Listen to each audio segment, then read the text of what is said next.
Greetings and welcome to the Reparenting Daily podcast. In this podcast, we'll dive deep into reparenting, exploring all of the tools and resources that you'll need to help you along your journey. This podcast is divided into 3 sections. The first is a daily reading. The second is a discussion of the reading followed by suggested journal prompts. And the last section is a peaceful meditation for closing.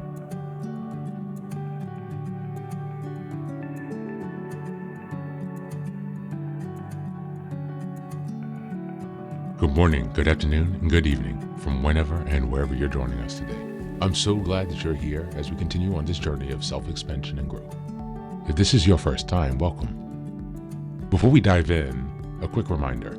Like, share, and subscribe to this podcast on Apple Podcasts, Spotify, and YouTube. Your support here helps spread the word and grow this community of self-reparenting. Now for a few updates. First, I'm excited to introduce our Patreon community, where for a small monthly fee, you can join us for 3 weekly reparenting support meetings. Sundays, we have a guided meditation for emotional grounding. On Tuesdays, we have a book club discussion for deeper discussions and growth. And on Thursdays, we have open topic conversations for real-time support on any topics that may come up.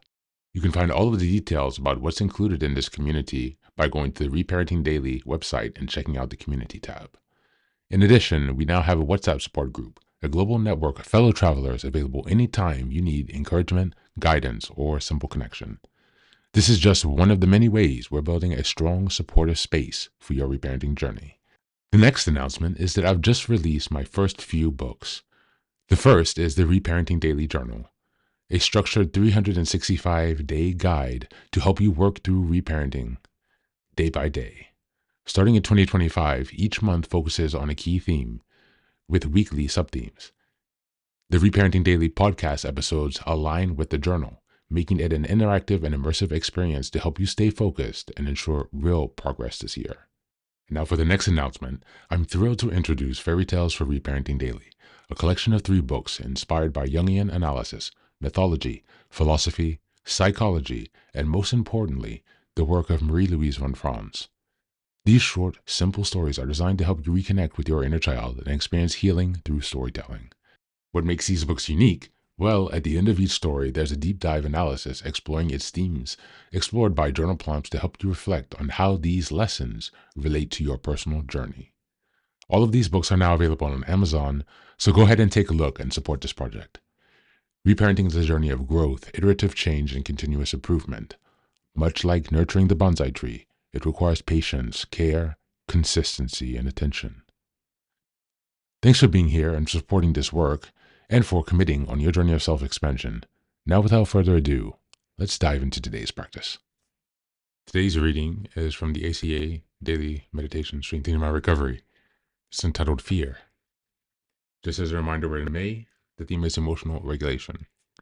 We're in week 4, which is May 22nd until the 31st. And the theme for this week is practicing emotional balance. Before we get started, I'd like to also give a quick shout out that this is episode 400. We're making our way. Been a bit sick, so sorry for the delays. And in any case, let's go on with the reading. Fear. ACA is for people who can make the connection between childhood neglect and adult life of fear and loneliness. Big Red Book, page 33. Living in fear can be addictive. Healthier people can feel fear about things occasionally, but they deal with it constructively. But many of us can be driven by fear in everything we do. We grew up in uncertain conditions that caused intense feelings of fear while we waited for the next blow-up, for the next piling on of emotional pressure and stress, or even for the next silent treatment that left us wondering if we even mattered. Our childhood fear was so real. So how could we not become fear-based adults? We were left with a sense of loneliness, a feeling that we might never escape. But ACA came to our rescue. It may sound so simplistic, but this is where we are rescued, not by someone else, but by our own willingness to seek change. We learn that we can release the grip of fear has on our lives. We leave the sense of loneliness and isolation behind. We know we have choices.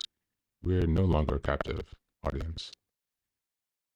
We examine our reality and understand that most things we can't fear or most things that we fear can hurt us unless we let them. Our fixation on these things is what does the real damage. As we experience recovery, we learn to replace fear with love and compassion for ourselves. On this day, I will ask other ACAs in my higher power to help place my fears in the right and proper light. I have compassion for myself as I do this work. Thank you, and that's the reading for today.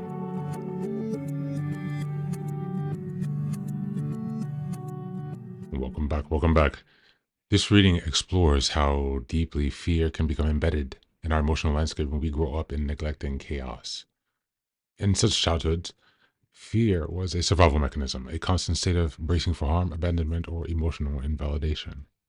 As adults, fear can manifest as chronic anxiety, avoidance, or over control, even when there is no real threat. Practicing emotional balance starts by recognizing that our emotional responses may be outdated survival reflexes rather than present day truths. Reparenting invites us to sit with our fear, not as a weakness, but as a wounded child, needing safety, reassurance, and presence. Through ACA recovery, we reclaim the power to choose differently. We become our own source of grounding, safety, and love. Instead of reacting from fear, we begin to respond from compassion for ourselves first. Reparenting helps us update our inner narrative. You're not in danger anymore. I'm here for you now. As we do this, we shift from being ruled by fear to being guided by discernment and calm. This isn't about pretending we have no fear. It's about relating to fear with gentleness, boundaries, and a growing sense of trust in our adult selves. As we look at the journal prompts today, number 1, what are some situations where fear still runs the show in my daily life? How might I show up differently if I offered myself love instead of panic? Number 2, write a letter to your inner child during a time of fear. What would your loving inner parent say to comfort and protect them now? And number 3, what are some false beliefs about fear or danger that you inherited from your childhood? How can you begin to challenge or rewrite those beliefs today? That's it for today. As always, thanks for being here. Take care of yourself, and please do be well.